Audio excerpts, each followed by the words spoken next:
सभी भाई बहनों को जय मसीह। आपका स्वागत है हमारे इस वीडियो में। तो परमेश्वर आपको बहुत ज़्यादा ब्लेस करे, क्योंकि आप लोग जान चुके हैं कि परमेश्वर का आगमन निकट है और वचन भी हमें यही बताता है। तो मेरे प्रिय भाई बहनों, आज मैं आपको बताना चाहूँगी कि सुबह की प्रार्थना हमें किस लिए करनी चाहिए और सुबह की प्रार्थना से हमारे जीवन में क्या होता है और सुबह की प्रार्थना के द्वारा हम कितनी ज़्यादा आशीषें पा सकते हैं। तो आप लोग वीडियो में अंत तक बने रहिए, ताकि परमेश्वर आज आपको बता दे जो चीज़ें आपके जीवन में नहीं थी वो आज ऐड हो जाएं।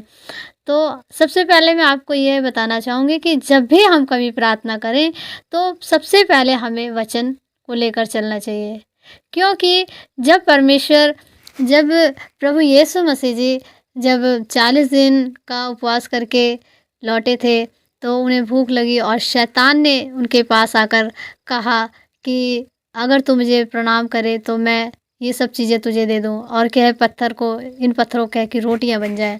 तो उस वक्त परमेश्वर ने वचन बताया था कि लिखा है। क्या उस वक्त परमेश्वर पिता से प्रार्थना नहीं कर सकते थे प्रभु यीशु जी, लेकिन उस वक्त वचन। तो मैं आपको बताना चाहूँगी, ये वचन और प्रार्थना दोनों एक सिक्के के दो पहलू हैं। हमारे जीवन में जितना ही महत्वपूर्ण वचन का स्थान है, उतना ही महत्वपूर्ण हमारे जीवन में प्रेयर का भी स्थान है। तो ये दोनों चीज़ें जब हमारे जीवन में होगी, तभी हम एक पूर्ण मसीह कहलाएंगे। अगर इस दोनों चीज़ों में से एक चीज़ होती है और एक चीज़ नहीं होती, तो हमारे जीवन में वहीं से शैतान का काम चालू हो जाता है और हम अपने जीवन में दोष लगाते हैं कि प्रभु, हम तो आपकी प्रार्थना कर रहे हैं, हम वचन पढ़ रहे हैं और हम ऐसा कर रहे हैं, हम वैसा कर रहे हैं, क्यों हमारे जीवन में दुख है। तो आज से आप लोग सचेत हो जाइए, क्योंकि आपके जीवन में जितना ही ज़्यादा प्रार्थना है, उतना ही ज़्यादा वचन भी होना चाहिए। तो वचन में भी लिखा हुआ है, जैसे कि आज मैं आपके लिए सुबह की प्रार्थना यानी भोर की प्रार्थना बताऊंगी किस तरीके से करनी चाहिए। और वचन हमें भजन संहिता 5 अध्याय के 3 पद में ये लिखा हुआ है कि भोर को मुझे तेरी वाणी सुनाई देती है और तेरी प्रार्थना की ओर मेरे कान लगे रहते हैं। तो आप ये ना सोचिए कि आपकी प्रार्थना यूं ही व्यर्थ जाती है। जितनी भी प्रार्थना आप करते हैं, जितने आंसू बहा बहा के आप प्रार्थना करते हैं, तो वो परमेश्वर उन सबको संभाल के रखता है। आपके एक एक आंसू का वो कीमत चुकाता है। लेकिन अगर हमारे जीवन में विश्वास होगा तभी। अगर आपके जीवन में विश्वास नहीं है तो आपकी प्रार्थना व्यर्थ है। आप घंटों घंटों प्रार्थना करिए, लेकिन बिना विश्वास के वो आपकी प्रार्थना व्यर्थ है। अगर आपको समय मिलता है 10 मिनट, 15 मिनट, आधा घंटा, अगर आप विश्वास से वो प्रार्थना करते हैं, तो सचमुच आपके जीवन में उस प्रार्थना का प्रतिफल तुरंत के तुरंत दिखाई देने लगता है। आपका एकदम बिहेवियर बदल जाता है। आपके जीवन में, आपके मन में एक शांति, सुकून आ जाता है। चिंताएं, समस्याएं सारी एक और हो जाती हैं, क्योंकि कोई भी पिता नहीं चाहता कि उसका बेटा या बेटी उदास रहे। जब हम संसारिक माता पिता होकर अपने बच्चों को उदास, निराश, परेशान नहीं दे सकते, तो वो हमारा आसमानी पिता है, वो हमें कैसे उदास, निराश और हमें परेशानी में देख सकता है? नहीं देख सकता। तो सबसे पहले आप सुबह उठिए। सुबह उठते वक्त सबसे पहले परमेश्वर का धन्यवाद करें कि खुदावंद, जो ये जीवन जो मैंने आज की सुबह देखी है पिता, ये आपकी इच्छा से देखी है, क्योंकि बहुत से भाई बहन इस सुबह को नहीं देख पाते। बहुत से भाई बहन इस संसार को छोड़कर चले जाते हैं, वो प्रभु को प्यारे हो जाते हैं। लेकिन इस कठिन समस्या वाले जीवन में, इस परेशानी वाले जीवन में ऐसी ऐसी बीमारियां हो गई हैं जिनका इलाज डॉक्टरों के पास नहीं है। कितने लोग, बच्चे, बूढ़े, जवान इस समय में बीमार होकर, परेशान होकर, चिंता, टेंशन से होकर, हर एक समस्या से होकर, शैतानी बंधनों से होकर इस संसार को छोड़ के चले जाते हैं। लेकिन फिर भी आप लोग अपने आप को इतना नसीब वाला जानिए कि उस पिता ने हमारे पर रहम दृष्टि रख रखी है। तो सबसे पहले सुबह उठते हुए आपको, जब आप भोर में उठें, सुबह में उठें, तो आप अपने बिस्तर से पैर नीचे रखते वक्त ही पहले परमेश्वर का धन्यवाद करें कि खुदावंद, आज जो हम संसार में है पिता, ये आपकी दया है। आपका ये जो एक दिन हमें आपने दिया, ये 1000 दिन के बराबर है। और आज के दिन जैसे मैं जिस जगह जाऊं, जिस स्थान पे जाऊं, जहां कहीं भी चलूं पिता, वहां आप मुझे संभाल के रखिएगा। मेरे पैरों में ठेस ना लगने पाए, यानी कि मुझसे कोई गुनाह और पाप ना होने पाए। चाहे मैं रोज़गार में लगूं, या मैं अपनी जॉब पर जाऊं, या किसी भी काम में मैं हाथ लगाऊं, तो पिता आपका धन्यवाद करके लगाऊं। और आप मुझे सारा दिन सँभाल के रखिएगा। आप मुझे शैतान की युक्तियों से बचा के रखिएगा। आप मेरे जीवन में इस काम को मैं करना चाहता हूँ या करना चाहती हूँ, तो आप अगर चाहते हैं तभी ये काम पूरा हो। पिता, इस काम को करने से अगर कोई गलत काम हो रहा है तो इस काम से मेरे कदम पीछे हो जाएँ, मेरे हाथ पीछे हो जाएँ। अगर ये तेरी ओर से है तो इसमें तरक्की और बढ़त दे परमेश्वर। जो अपने दुकान डलिया वाले हैं वो भी परमेश्वर का धन्यवाद करके उस दुकान डलिया को खोलें। परमेश्वर पिता, आज आपकी इच्छा से मैं इस अपनी दुकान को, अपनी शॉप को खोल रहा हूँ या खोल रही हूँ, तो पिता आज आप अपनी ओर से ग्राहक भेजिए, आप अपनी ओर से हमें कमाई दीजिए। और पिता, जो भी हमारे जीवन में हो वो सब आपकी इच्छा से हो। हमारे बच्चे पिता परमेश्वर आज पढ़ने जा रहे हैं, गाड़ी से, वाहन से, किसी भी चीज़ से जा रहे हैं, खुदावंद आप उनके संग रहिए पिता। आप हमारे दाहिने ओर चलिए पिता परमेश्वर, ताकि हम किसी परेशानी में, किसी समस्या में ना गिरे। और जो शैतान ने आज जो युक्तियाँ बना रखी उसकी सारी युक्तियाँ कैंसल हो। इस तरीके से अपने जीवन में प्रार्थना करिए। इस तरीके से हे खुदावंद, हमें सारा दिन शाम तक हमें संभाल कर रख। हम पढ़ने जा रहे हैं या हम कुछ भी काम करने जा रहे हैं, किसी भी रास्ते पे जा रहे हैं, तो सबसे पहले अगर हम उस खुदावंद को पुकारेंगे और वो पिता सचमुच अपने स्वर्गदूतों को आदेश देगा और वो हमें चारों तरफ घेरे रहेंगे, तो हमारे जीवन में गलत काम नहीं होगा, कोई दुर्घटना नहीं होगी, कोई एक्सीडेंट, कोई पाप, कोई गुनाह, कोई गलती, कोई गलत काम होगा ही नहीं। लेकिन जब यही चीज़ें हम मिस कर देते हैं, इन सब चीज़ों को हम पीछे कर देते हैं और कहते हैं आज मुझे ये करना है, आज मुझे वो करना है, ये काम, वैसा काम, ऐसा काम, वो काम, तमाम प्रकार के काम अपने आप को उलझा देते हैं, तो वहीं से शैतान का अटैक चालू हो जाता है। वो तो चाहता ही है कि हम लोग प्रार्थना ना करें, वो तो चाहता ही है हम लोग वचन ना पढ़ें। और ऐसा होता है कि जब आपको प्रार्थना करनी होती है तो आलस आता है, नींद आती है, या कोई आके आपको डिस्टर्ब करता है। ये सारी इच्छाएँ शैतान की होती हैं। लेकिन जब हम अपने विश्वास में दृढ़ बने रहेंगे कि कुछ भी हो हमें तो प्रार्थना करनी है, कुछ भी हो हमें तो वचन पढ़ना है, इस तरीके से अगर दृढ़ इरादे से आप अपनी सुबह, अपनी शाम को अगर बिताते हैं तो सचमुच खुदावंद आपके बीच में रहता है। खुदावंद चाहता है कि मेरे बेटे-बेटियाँ नाश ना हों। वो अगर ये ना चाहता तो क्यों 39 कोड़े खाता और क्यों इस पाप के जगत में आता? क्योंकि परमेश्वर हमें नाश होते हुए नहीं देखना चाहता। परमेश्वर ने जो हमें जीवन दिया है, अपने हाथों से हमारी अद्भुत रचना की है। हमें अपनी माता के गर्भ में इतने अद्भुत तरीके से बनाया है कि जिसकी कल्पना भी नहीं की जा सकती। आप सोचिए, एक छोटा-सा बच्चा होता है, कितना क्यूट लगता है, कितनी अच्छी उसकी आँखें होती हैं, उसका चेहरा इतना अच्छा होता है, उसके हाथों की उँगलियाँ, पैरों की उँगलियाँ ऐसे मन को आकर्षित करते हैं। तो सोचिए, उस पिता ने 9 महीने माता के गर्भ में हमारी रचना की होती है, धीरे-धीरे हमारे अंगों का विकास किया होता है।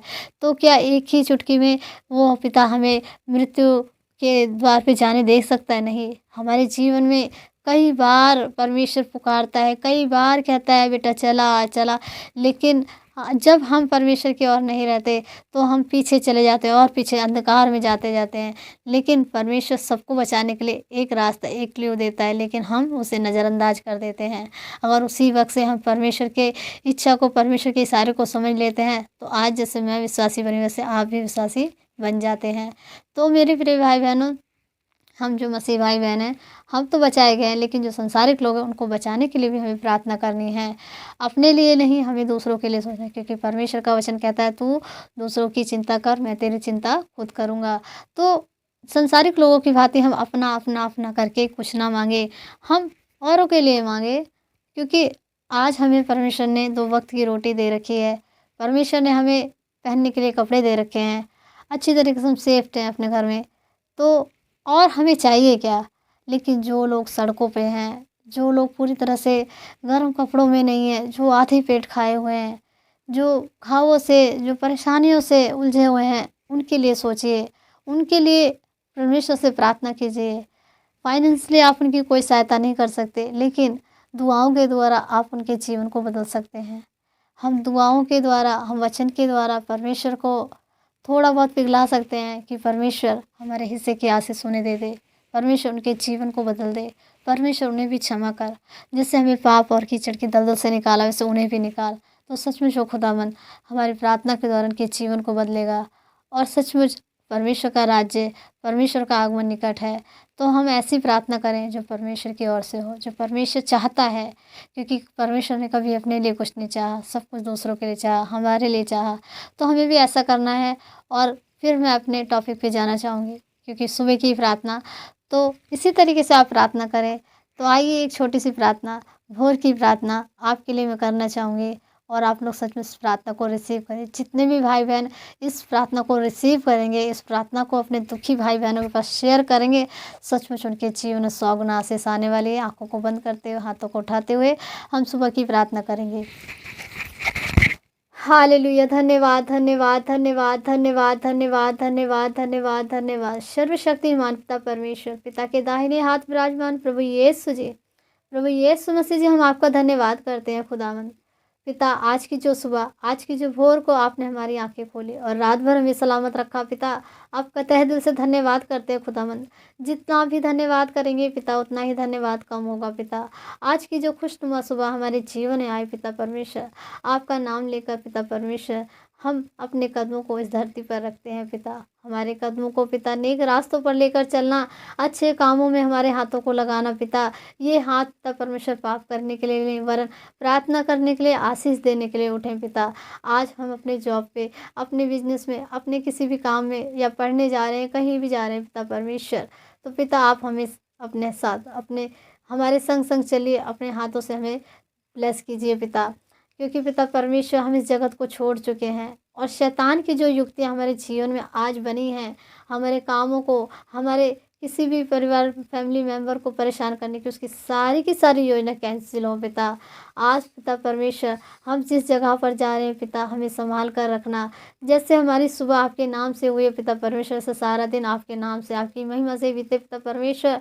जो काम, जो इच्छाएं आपकी ओर से वो पूरी हो, और जो शैतान की ओर से हैं वो पिता परमेश्वर ना पूरी हो, वो कैंसिल हो जाए पिता परमेश्वर। जितने भी लोग रोगों में, परेशानियों में, समस्याओं में हैं पिता, उनके जीवन से आज की सुबह इस समस्या को, इस प्रार्थना के द्वारा उनके जीवन की प्रॉब्लम को दूर कर पिता। जितने भाई बहन पिता परमेश्वर खाने को नहीं पाए हैं, उनको पिता भोजन दे। जिनके पास वस्त्र नहीं है पिता, उन्हें वस्त्र दे पिता। हे पिता, आलस की, नींद की गंदी आत्मा हर एक के जीवन से निकल जाए पिता परमेश्वर। हे खुदावंद, एक एक जन को ब्लेस कर। जो लोग पिता परमेश्वर अस्पताल में पड़े हुए हैं, नाना प्रकार की बीमारियों से, जिनका इलाज डॉक्टरों के पास नहीं पिता, उन्हें ब्लेस कर हमारी प्रार्थना के द्वारा पिता परमेश्वर। जो शासन और प्रशासन पिता परमेश्वर मसीहों को सता रहा है पिता, उनके बुद्धि को, उनके ज्ञान को, उनके विवेक को बदल पिता, ताकि वो इन मसीहों को परेशान न करें। लेकिन पिता परमेश्वर, हम जानते हैं कि ये आपकी इच्छा है, क्योंकि अंत के समय में मसीह लोगों के ऊपर समस्या आएंगी। ये हमारे विश्वास में परखे जाने वाली घड़ी है पिता परमेश्वर। जो अंत तक अपने आप को विश्वास में बनाए रखे, वही आपके स्वर्ग राज्य में प्रवेश करने पाएगा खुदावंद। सच में पिता परमेश्वर, आपकी इच्छा पूरी हो पिता परमेश्वर। धन्यवाद करते हैं पिता, आज के दिन हमसे कोई गलती, कोई गुनाह, कोई पाप ना हो पिता परमेश्वर। जाने अनजाने किसी का दिल ना दुखे पिता परमेश्वर। खुदावंद, हम तेरे वचन से लिपटे रहें पिता परमेश्वर। जिस किसी काम को करे तो तेरे वचन को स्मरण करके, तेरे नाम को स्मरण करके इस काम को करे पिता परमेश्वर। सारा दिन हमें संभाल कर रख, एक एक जन को संभाल के रख पिता परमेश्वर। हर एक प्रकार की दुर्घटना, हर एक प्रकार की लड़ाई झगड़े, वाद विवाद से हमें बचा कर रख पिता परमेश्वर। इस काम को ब्लेस कर पिता परमेश्वर। जो काम हम करने जा रहे हैं वो पिता पूरी रीति से, अच्छी तरीके से होने पाए पिता परमेश्वर। जिस जॉब पर, जिस बिजनेस में हम हाथ लगा रहे हैं पिता, खुदावंद अपने आशीषों को भेजना पिता परमेश्वर। रोजी रोजगार में पिता, खत्तों खजानों में, खेतों खलियानों में पिता, आपकी आशीष, आपका अनुग्रह ठहरे पिता परमेश्वर। आज की भोर की प्रार्थना पिता परमेश्वर आपके नाम से मांगते हैं पिता। हमें शाम तक सलामत रखना पिता। हर एक वक्त पिता परमेश्वर तेरे लहू का वाड़ा लगाते हैं, एक एक जन को ब्लेस करते हैं। इस तरीके से पिता हम आपके सम्मुख अपनी प्रार्थना को रखते हैं। अपने मसीह भाई बहनों के लिए हम प्रार्थना करते हैं, यूट्यूब फैमिली के लिए प्रार्थना करते हैं पिता परमेश्वर। जितने लोग पिता परमेश्वर जानते हैं आपकी महिमा करना, उनके लिए भी, जो नहीं जानते उन्हें भी अपनी महिमा करना सिखा पिता परमेश्वर।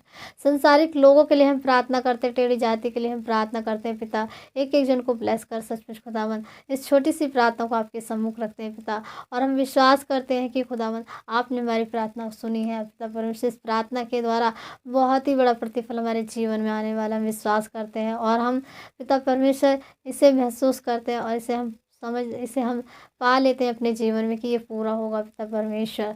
क्योंकि आपका वचन कहता है कि जो तू मांगे उसे प्रतीत कर ले कि वह तेरे लिए हो गया। हम प्रतीत करते हैं कि हमारे लिए हो चुका है पिता परमेश्वर। धन्यवाद यीशु, आपके नाम से इस प्रार्थना को सुने और सुनकर ग्रहण करें। आमीन, आमीन, आमीन।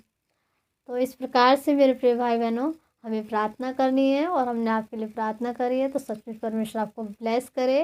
आप सभी को मेरा प्यार भरा जय मसीह।